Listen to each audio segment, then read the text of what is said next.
Hello there, this is Jed McCabe of www.bodybuildingalert.com. Welcome to this short video presentation called How to Build Muscle Fast and in Safety. Now the safety part is very important because what I mean by safety is doing movements or exercises which are not dangerous for your joints and avoiding injury, because the quickest way to stop any progress would be to pick up an injury. There's not enough talked about this aspect of muscle building. You need to do movements which are safe for your own body, and also you need to do them in the correct way to emphasize the muscle building effect, and also to avoid injury and avoid putting undue pressure on your joints and bones. Now, most people trying to build muscle fast are overcomplicating things. This is mostly due to the appalling advice that's routinely given out in gyms and in mainstream muscle magazines. The problem with the magazines is they have an ulterior motive. The magazines simply can't survive without the advertising they carry for the supplement companies, and the supplement companies practically own the magazines. Now, recently I bought a copy of Flex magazine, and in a 350-page magazine I counted well over 200 adverts. Now, there can't be 200 different products that they're recommending, so it just proves that the magazines are prostituting themselves and their opinion is worthless. On the other side of the coin, there's a lot of instructors in gyms who are not properly qualified to train anybody. They also coach people to train on isolation exercises instead of compound ones due to risk factors. I'll quickly explain what I mean by that. An isolation exercise, for example the biceps curl, I can teach you how to do that in less than a minute. Then I can happily go away and leave you to play by yourself. If I'm teaching you a major compound movement like the squat, where there's a lot more moving parts, and there's potentially a lot more things that can go wrong if you don't know what you're doing, that means that my coaching has to be a lot more expert and a lot more hands-on. I can't teach you the squat or the deadlift and then just go away and leave you to it. There's a potential for you to injure yourself because you don't know what you're doing, and of course then the gym could be sued. So for that reason, coaches don't train people to do the exercises that really build muscle. The other aspect of that, of course, is that if you're training your body with isolation exercises, it's going to take you a whole lot longer to work all of your major muscle groups because you're doing one exercise per muscle group. Whereas with the compound movements, you can train several muscle groups at once, so you're out of the gym much more quickly. It's a much more efficient way to train. And leading on from that, of course, the more exercises that you have to do, the more workouts you need, and therefore if you're going to a gym, there's more opportunity for people to sell you stuff. So the coaches really often don't know what they're talking about, and they're deliberately teaching you the wrong movements which don't really build muscle in order to get you in the gym more and more often. I hope I haven't done that to death, but it's an important point. And muscle building really is a simple three-stage process.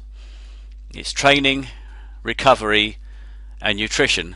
So now we're going to take a quick look at all three aspects. Now, all three parts are absolutely crucial to successful bodybuilding, but probably the most important part of the process is the training part, because if you don't give your muscles a reason to grow, nothing else matters. You can have the best recovery, you can have the world's best diet, but if you're not doing anything to stimulate muscle growth, none of that matters. Now, I suspect that most bodybuilders in gyms all over the world are making two crucial mistakes over and over again. Firstly, they're training too often, and secondly, they're not working hard enough. These kind of sound counterintuitive, so I'll just explain what I mean by that. Firstly, you need to understand that muscle grows when it's at rest. Therefore, if you're training all the time, you're not resting and giving your muscles a chance to grow. The other side of it is that if you're working out 4 or 5 or even more times, God forbid, a week, you can't possibly be working hard enough to stimulate muscle growth, because you just can't recover from workouts that quickly if you're training as hard as you should be. I hope that makes sense. And this also goes back to what I was saying at the start of this piece. Most people are encouraged to do isolation movements, and then if you're just doing isolation movements to build your body, you probably do need 4 or 5 workouts a week. But if you're working compound movements, you can train your whole body in 2 short sessions a week. So it's a much more effective way to train.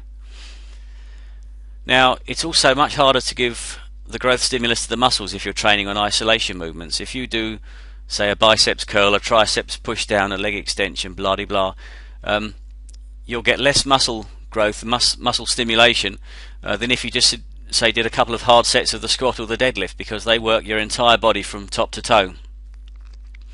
So you need to be focusing all your attention on multi-joint compound movements such as the deadlift, the squat, leg press, bench press, chin up, dip, and the shrug exercise.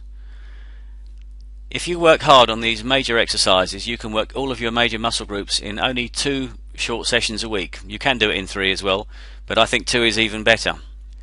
And you want at least 1 day's rest in between sessions, and again 2 is better.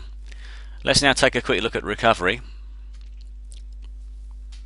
In theory, recovery should be the easy bit after a hard workout, but so many people get this wrong, and it's a shame really, because it means that you're working hard enough to stimulate muscle growth, and then you're not getting anything out of it because you're not recovering properly.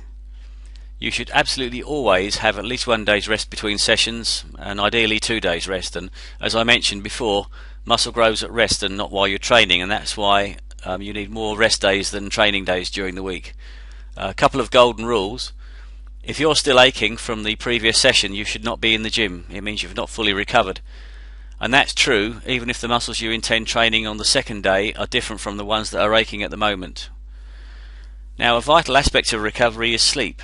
You should aim for 8 hours a night, and I know that in this modern world it's not always possible to get 8 hours sleep a night, but at least aim for it.